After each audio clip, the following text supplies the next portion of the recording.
Olá, meus amigos, mais uma vez nós estamos aqui para mais um episódio do podcast Puxa uma Cadeira.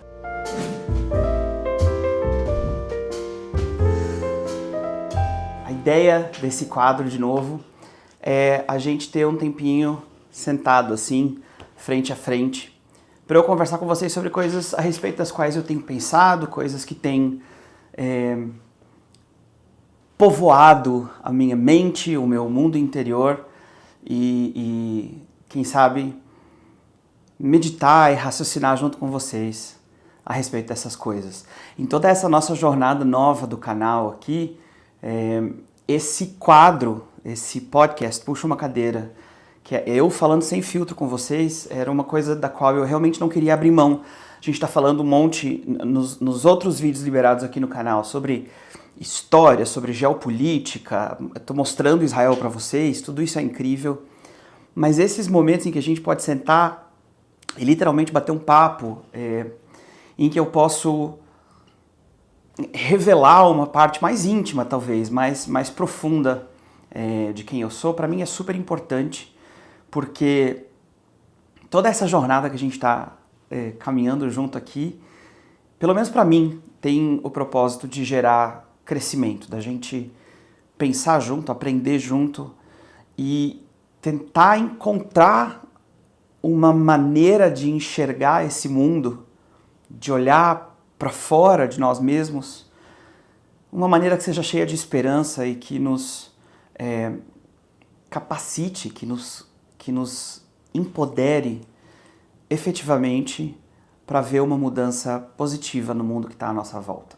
Eu tenho pensado muito sobre isso nesses últimos meses. Eu não sei se mais alguém aí tem a mesma sensação que eu acho que talvez sim, eu imagino, eu suspeito que talvez sim, mas quanto mais a gente olha para o mundo à nossa volta agora, quanto mais a gente olha para a nossa sociedade, seja aqui em Israel, seja no Brasil, nos Estados Unidos, parece que isso é uma coisa que está espalhada pelo mundo inteiro, que nós estamos cada vez mais divididos. E eu me lembro claramente de quando eu comecei a me comunicar com vocês a respeito da guerra aqui em Israel, logo depois do dia 7 de outubro do ano passado, né, de 2023, eu lembro de estar sentado na sala de casa, naquele sábado de manhã, absolutamente chocado com o que estava acontecendo, me sentindo incapaz, me sentindo vulnerável, privado de qualquer agência. Eu não fazia ideia do que eu podia fazer naquela situação. E aí naquela ocasião minha esposa falou: pega o telefone, põe ele na frente da tua cara e começa a gravar vídeo contando o que está acontecendo para o público do Brasil. E foi isso basicamente que começou a minha jornada de maneira diferente aqui nas redes sociais. Mas eu lembro que no começo eu insistia em dizer para as pessoas: gente, eu não estou falando de política, eu não estou falando de esquerda e direita, eu não estou falando de Lula e Bolsonaro, eu não estou falando de PT ou não PT, eu estou falando de uma coisa básica, humana, a valorização da vida. O ataque que aconteceu aqui no dia 7 de outubro, que foi tão brutal, tão terrível, na época não entrava na minha cabeça como que as pessoas podiam digerir uma notícia assim à luz de uma discussão política. Isso me parecia uma incongruência, me parecia uma loucura pensar dessa forma. Mas quanto mais os dias e os meses têm passado, mais eu percebi que, por causa da maneira como a nossa sociedade está caminhando nesse momento, por causa da polarização extrema que está acontecendo, e porque algumas pessoas decidiram abandonar completamente a razão, a lógica, né? Decidiram abandonar completamente os valores que eram considerados incontestavelmente bons, pelo menos por grande parte da sociedade, durante a maior parte da minha vida, e de repente isso escapuliu pela janela, eu percebi que é impossível me abster de uma discussão que seja efetivamente política, sabe? Que realmente fale a respeito, dando nome aos bois, que fale a respeito das coisas do jeito que elas precisam ser ditas nesse momento. Então, várias vezes ao longo dos últimos meses, eu me posicionei de maneira bem clara aonde eu achava que estava o certo e o errado. E, de novo, minhas redes sociais estão bem cheias disso. Mas, por um outro lado, eu fiz isso com um certo luto no meu coração, sabe? Eu fiz isso com um pesar, porque o meu sonho, a minha ambição sempre foi conseguir me comunicar com todo mundo, inclusive com as pessoas que discordam veementemente de mim. Eu sempre acreditei que o meu papel nessa vida é ser um construtor de ponte. Eu procuro construir ponte entre o Brasil e Israel, entre Israel e o resto do mundo, entre a cultura judaica e a cultura cristã. Então essa habilidade de unir as pessoas, sabe? De pegar uma situação e, apesar de que todo mundo tenha sentimentos bem fortes a respeito de tudo que está acontecendo, mas conseguir encontrar aonde que está o universal ali no meio, aonde que está aquilo a respeito do qual não tem discussão, todo mundo concorda, todo mundo consegue enxergar a beleza, a justiça, a retidão, aqueles valores, aqueles princípios que para mim eram universais. A minha ambição sempre foi me focar nisso, porque eu sou muito consciente, digamos assim, da capacidade que a minha linguagem tem de criar um mundo. Então eu não queria adotar uma linguagem que fosse extremamente crítica, que fosse, sabe, que fosse pesada em relação a nenhum lado dessa história, porque eu ainda tenho essa fé, essa crença que talvez seja ingênua para quem for um pouco mais realista, talvez, ou mais pessimista do que eu, mas eu ainda tenho essa crença de que a gente tem a capacidade de puxar para fora o melhor que tem dentro das pessoas. E eu sempre quis me focar nisso, ao invés de concentrar a minha energia, concentrar os meus esforços em atacar os outros. De novo, às vezes é muito importante atacar uma ideia, tá? Isso é super importante porque as ideias precisam ser discutidas, elas precisam ser debatidas numa sociedade coerente. E isso me leva justamente a um ponto interessante, porque na cultura judaica, a discussão, a divergência, ela é sagrada. E eu não estou dizendo isso como um hipérbole, eu não estou dizendo isso como um exagero. Realmente não. O livro que é a compilação mais fundamental para a tradição judaica se chama Talmud, e o Talmud é uma agregação de discussões rabínicas a respeito das escrituras, a respeito da Torá. Um rabino pensa desse jeito, o outro pensa daquele outro jeito, esse terceiro pensa de um terceiro jeito, um discorda do outro, e as opiniões dos três estão contidas dentro desse livro canônico que chama Talmud, que é um livro sagrado para o judaísmo, que é o livro que informa a maneira como os judeus enxergam a vida, enxergam o relacionamento com Deus, enxergam o cumprimento dos mandamentos. Tudo está contido dentro desse parâmetro de discussão, de divergência, de pluralidade, de um discordar do outro, e ainda assim o que esse disse é sagrado e o que aquele disse é sagrado, e são duas opiniões opostas, duas opiniões conflitantes, mas que estão dentro do mesmo diálogo. Porque o diálogo com a realidade, ele raramente é uníssono, né? Raramente ele é único. É muito difícil, porque eu tenho uma realidade inteira dentro de mim, o jeito que eu enxergo a vida é completamente distinto, completamente oposto ao jeito que tu enxerga a vida. Porque a gente tem estrutura diferente, criação diferente, tem formação genética diferente, a gente tem cor de pele diferente, a gente tem tudo diferente. Então, a nossa experiência de vida é completamente diferente. Ainda assim, o divino está contido dentro de ti e dentro de mim. Eu fui criado à imagem de Deus e tu foi criado à imagem de Deus. Então, Deus tem que ser grande o suficiente para conter a nossa desavença. E isso é tão interessante para mim, é uma das coisas que mais me atraem na perspectiva judaica do mundo, que é eu justamente valorizar a divergência.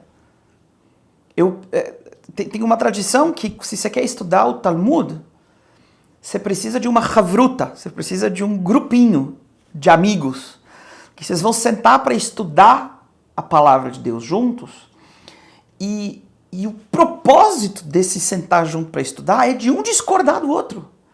Porque nessa discordância, um vai extrair o que tem de melhor dentro do outro. E esse é um princípio tão fundamental para a nossa sociedade moderna, gente. A gente vive numa democracia, ou a gente almeja viver numa democracia que seja saudável. Para que isso aconteça, para que a nossa sociedade permaneça, a gente precisa que hajam opiniões divergentes.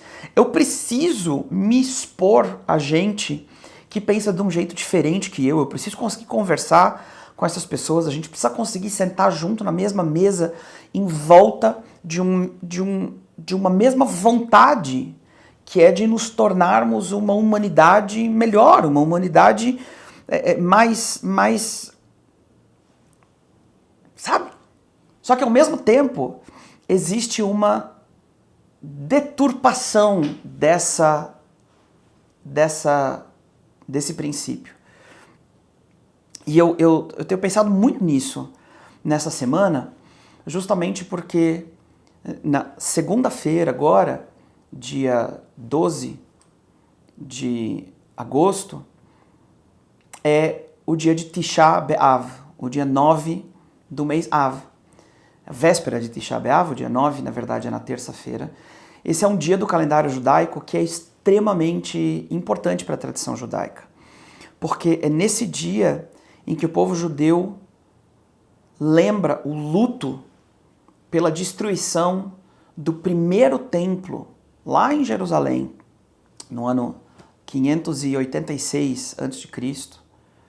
E no mesmo dia, alguns séculos depois, o segundo templo em Jerusalém foi também destruído. A tradição judaica diz que tanto o primeiro templo quanto o segundo templo foram destruídos exatamente no mesmo dia do ano. Em 586, o primeiro templo foi destruído pela Babilônia e o segundo templo foi destruído por Roma. E várias outras tragédias na história do povo judeu aconteceram nesse dia 9 do mês Av.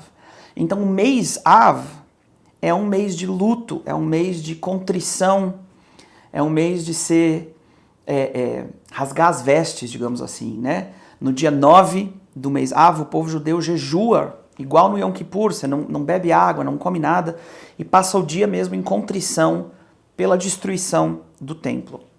Agora, isso aqui para mim é uma das coisas mais fascinantes que a cultura judaica, que a tradição judaica fizeram. Porque se eu perguntar para muita gente que está me assistindo, que talvez tenha menos contato com a tradição judaica, e eu perguntar assim, o que foi que destruiu o templo em Jerusalém? A maioria das pessoas vão dizer, foi a guerra, o exército romano entrou e destruiu o templo. Isso é tecnicamente verdade. Jerusalém foi cercada, foi sitiada pelo exército romano, por uma legião romana, ficaram mais ou menos em 3 meses aí um cerco em volta de Jerusalém, aí eles romperam as muralhas da cidade, os muros da cidade, invadiram a cidade, e a última parte que caiu efetivamente foi o templo, que foi invadido pelos soldados romanos e destruído completamente. Inclusive, quando você vê em Jerusalém, a gente consegue ainda ver os sinais da destruição desse templo de 2000 anos atrás, você vê as pedras caídas pelo chão e tal. Só que a tradição judaica diz uma coisa muito fascinante, muito incrível. Ela diz, na verdade, o que destruiu o templo foi o ódio gratuito entre os irmãos. Tem um conceito no judaísmo que se chama sinat chinam, ódio gratuito. E os sábios judeus, eles explicam isso. Eles dizem, olha, o que aconteceu, na verdade, é que dentro do povo judeu, talvez fomentados pela pressão do cerco em volta de Jerusalém, por aquele momento difícil, o povo em si irrompeu em confronto atrás de confronto, um com o outro. E vertentes diferentes começaram a guerrear um com o outro. E gente que seguia essa linha filosófica e teológica começou a brigar contra gente que seguia essa linha filosófica e teológica.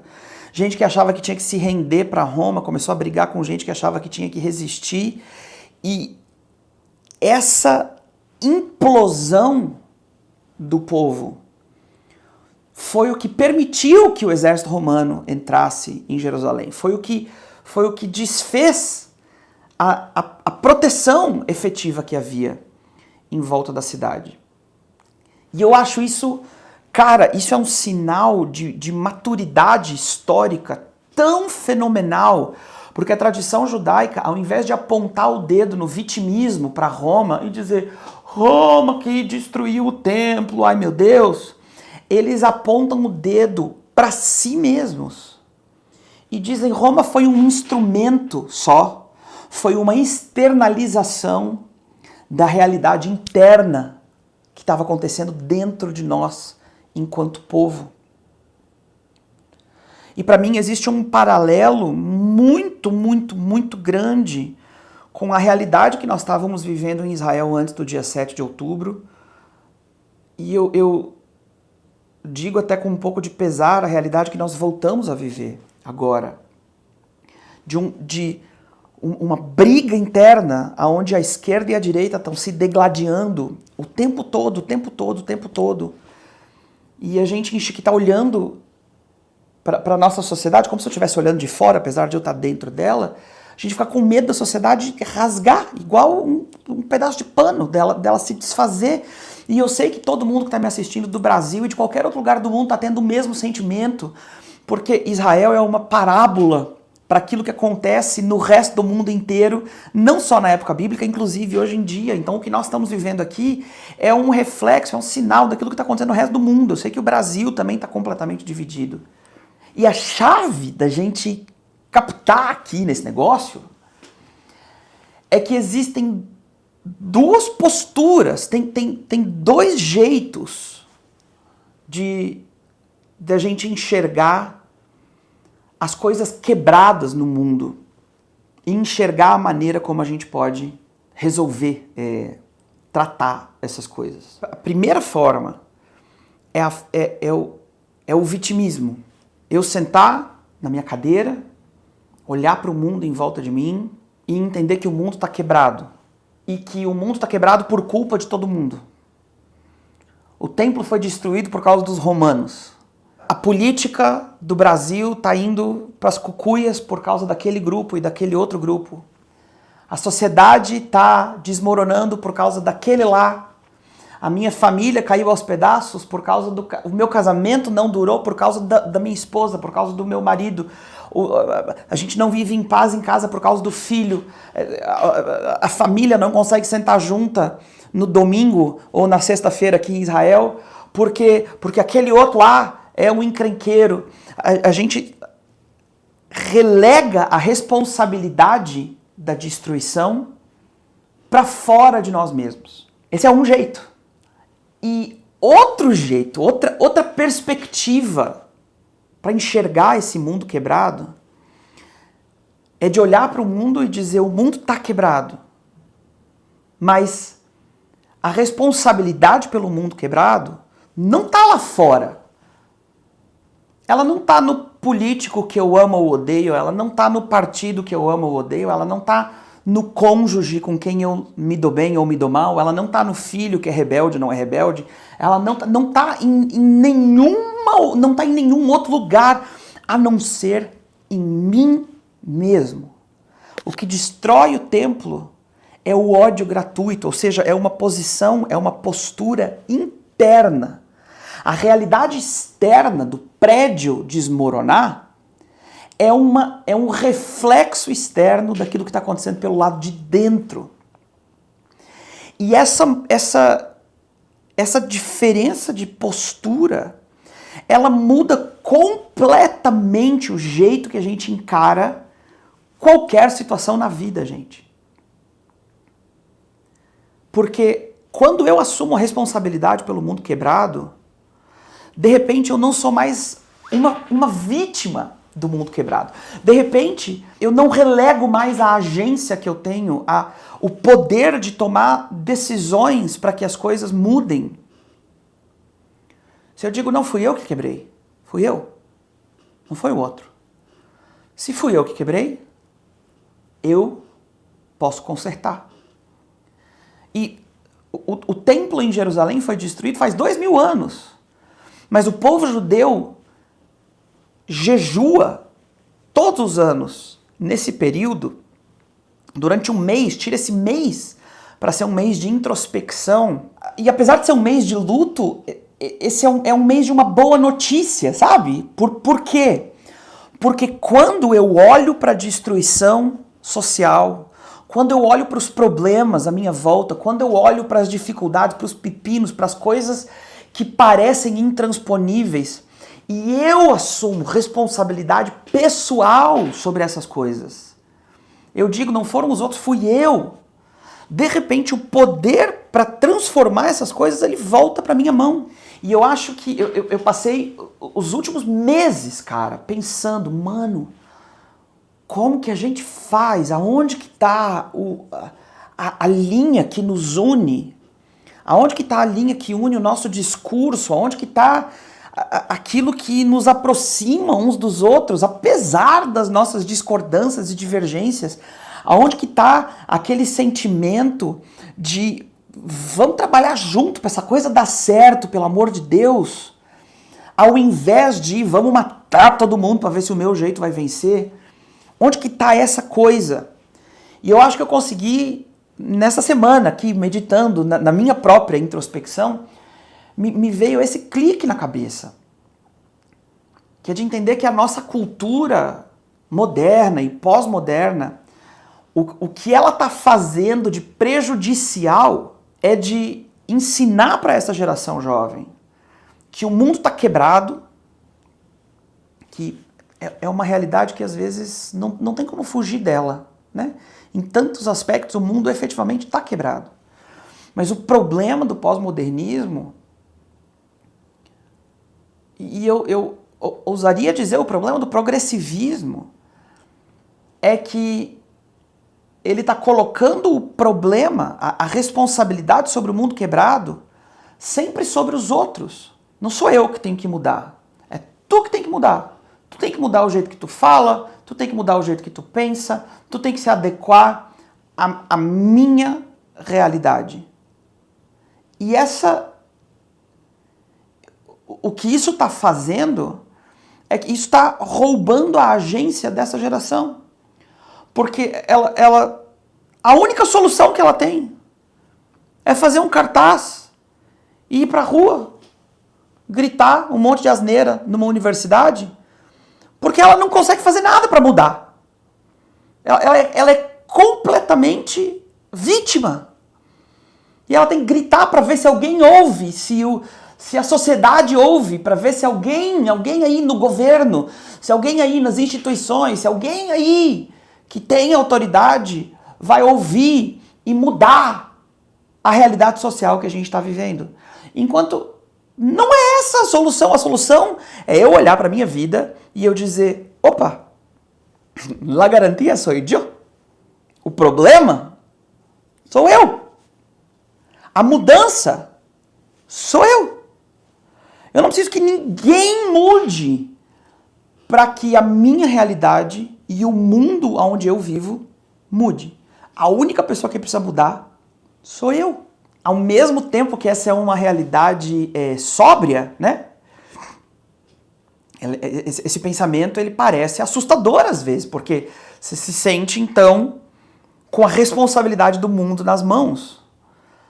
Só que esse é um pensamento que é libertador, porque de repente eu não preciso mais aguardar que milhões e milhões e milhões e milhões de pessoas entrem em linha com aquilo que eu acho correto.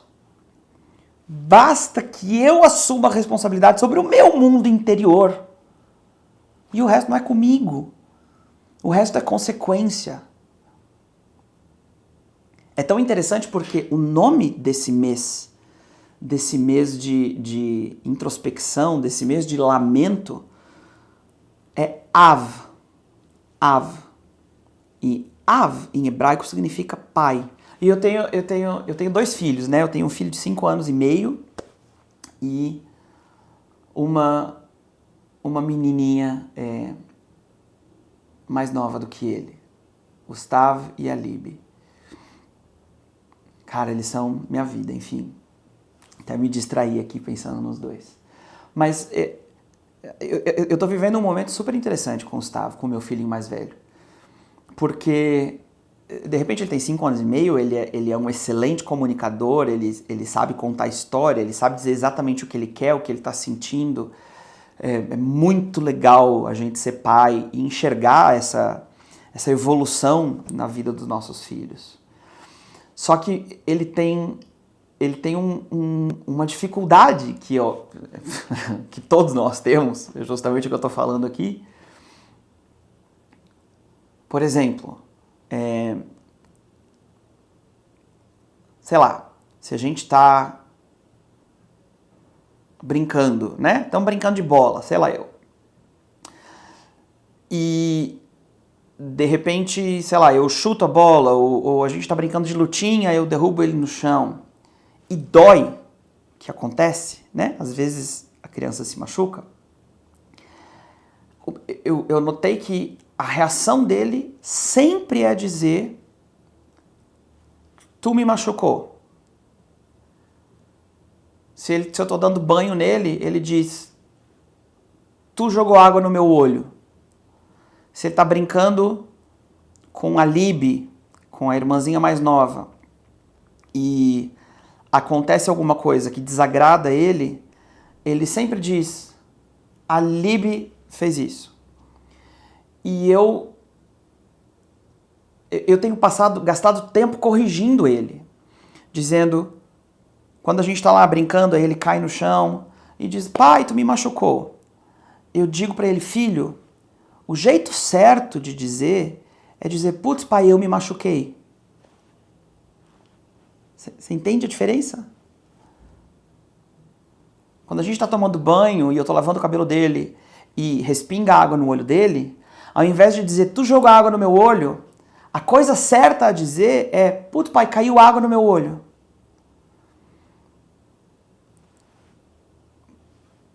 Porque eu, como pai, como Av, eu quero que meu filho amadureça. E parte do processo de amadurecimento é ele entender que a responsabilidade sobre essas coisas, que ele vai ser uma pessoa muito mais feliz se ele não ficar dispensando culpa para os outros o tempo inteiro. Se ele souber, mesmo quando uma coisa foi feita contra ele, mas se ele souber puxar para si a responsabilidade. Porque se ele tá no chão caído, dizendo: tu me derrubou, tu me machucou, ele fica ali, paralisado. Agora, se o diálogo interno dele é: eu caí, o diálogo interno dele também é que eu posso levantar. Quando eu devolvo a agência para o meu filho, quando eu não Eu não deixo ele ser uma vítima das circunstâncias dele. Eu ensino ele, eu lembro ele o tempo inteiro. Não foi ninguém que fez contigo. Foi uma coisa que talvez aconteceu contigo, tudo bem, mas a agência é tua, então te levanta, então enxuga o olho, então pede ajuda, seja proativo, porque se está na tua mão o poder de agir, haja, faça alguma coisa. E é interessante que esse mês de introspecção no calendário judaico tenha esse nome, Av, Pai. Quem sabe é o Eterno querendo ser um bom pai conosco e dizendo para nós, ao invés de você ficar aí no chão esperneando que o mundo está quebrado, que está tudo horrível, que está tudo indo pelas cucuias, e que está tudo terrível, e meu Deus, e é culpa de todo mundo. Não. Caiu no chão?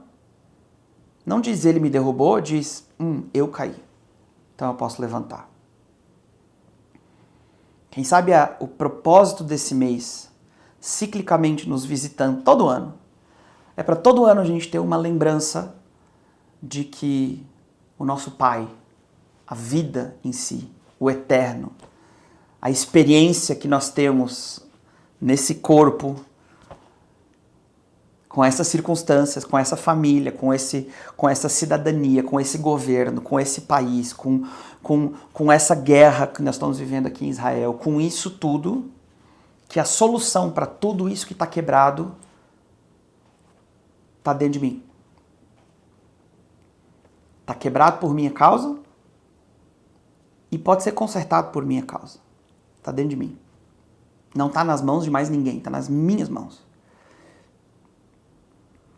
Isso é o que tem me segurado nesses dias aqui durante a guerra. Porque enquanto eu olho para a sociedade israelense o meu papel é muito comunicar a realidade daqui para as pessoas de fora daqui.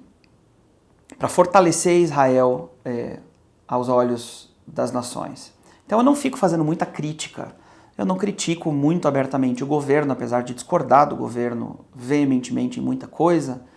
Eu não fico apontando todos os pormenores defeituosos da nossa sociedade israelense, porque eu não acho que seja a hora da gente ficar descobrindo a nudez do nosso país. Mas quando eu olho para os problemas que eu sei que existem, que estão aqui, que me perturbam profundamente, que me incomodam, que tiram o meu sono, aquilo que tem me dado estabilidade nesses dias é de dizer tudo isso ao meu redor é um reflexo do meu mundo interior. Então, se eu quero que isso mude, o meu mundo interior precisa mudar. Do mesmo jeito que a tradição judaica diz que aquilo que destrói o templo é o ódio gratuito entre os irmãos, aquilo que destrói a casa,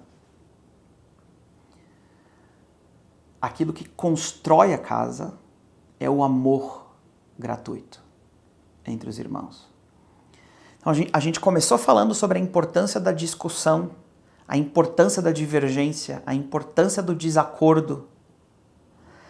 E aí, a deturpação desse princípio que se chama ódio gratuito. A deturpação de quando eu não consigo mais manter um relacionamento, ainda que eu discorde da pessoa. Quando eu não consigo mais discordar positivamente, discordar acreditando no bem que existe dentro do outro, acreditando que se a minha intenção é positiva, se a minha intenção é boa, que existe força o suficiente nessa realidade espiritual, nessa realidade mística talvez, para extrair o que tem de bem, que talvez esteja abafado aí dentro do coração do outro, mas que enquanto a gente está ali num diálogo que seja produtivo, que o bom pode vir, quando essa realidade desmorona, o que se estabelece é o ódio gratuito, que é a incapacidade de conversar, a incapacidade de discordar, a incapacidade de se enxergar como um mesmo povo, a incapacidade de se enxergar como irmãos, a incapacidade de se enxergar como seres humanos e de entender que todos nós queremos a mesma coisa, no fim das contas, que é viver, gente.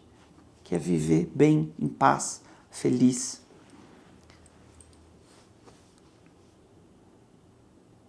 Ah, Rodrigo, mas você está passando pano em muita gente que tem uma vontade maligna. Eu não estou passando pano, não estou. Só que eu não tenho controle sobre quem tem uma vontade maligna. A única coisa nesse mundo inteiro sobre a qual eu tenho controle é o meu mundo interior. É o meu diálogo interno. É a qualidade dos pensamentos que entram e saem dessa minha cabeça. É a qualidade dos sentimentos que me deixam acordado durante a noite nesse meu coração. Todas as outras coisas estão fora do meu controle. O que está do lado de dentro da minha pele, isso está dentro do meu controle. O que destrói a casa é o ódio gratuito. Mas o que constrói a casa é o amor gratuito. É o amor imerecido, talvez. O amor pelo qual não houve retribuição. O amor que não foi comprado com uma atitude boa. Ele foi entregue de graça, sem merecer.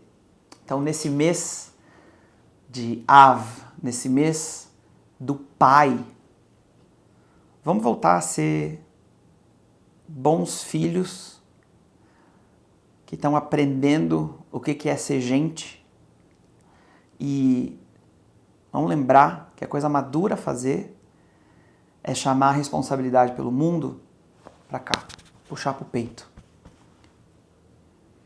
Porque quando a responsabilidade é minha, a solução também é. Obrigado, gente. A gente se vê na próxima. A propósito, por favor, se você não me segue ainda, vai lá, me segue aqui no canal, curte esse vídeo e todos os outros aqui do canal. Eu queria muito conversar com vocês a respeito dessas coisas. Então, se você tiver aí pensamentos, perguntas, discordâncias, divergências, se você quiser me xingar, o que você quiser fazer, meu irmão, deixa o teu comentário aí, conversa comigo, que eu vou fazer o possível para responder para vocês e para a gente se comunicar de maneira bem aberta sempre. Muito obrigado por terem estado aqui comigo, puxando essa cadeira para bater um papo gostoso. E é isso aí. Um beijo.